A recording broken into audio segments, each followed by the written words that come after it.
Okay, maganda ang ginano namin, masaya kami nag-ride, no? So ito ngayon medyo gana-gana kami dahil lumiliwanag na.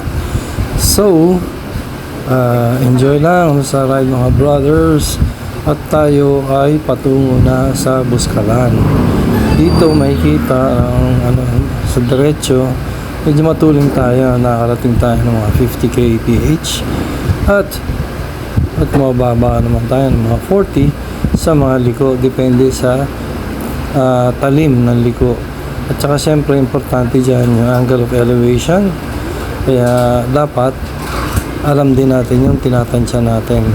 Huwag din natin kakalimutan na ang sahig ay mabato at mabuhangin. At dito ay delikadong dumulas ang iyong gulong. At siyempre ang abuti mo. Okay lang sana kung hindi ka mahuhulog sa bangin.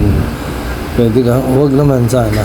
Pero yun ang ibig sabihin. Kaya ingat lang tayo, doble ingat siyempre. At di baling malate basta makarating, kasi mamaya dyan nakarating ka nga pero iba naman ang pinuntahan mo sa langit ng paano yun kung sa impyerno yari ka. Okay,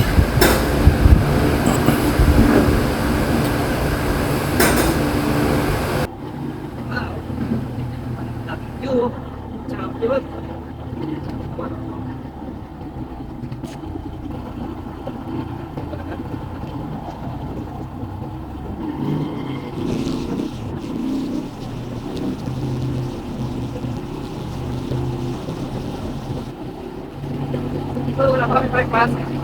Okay na.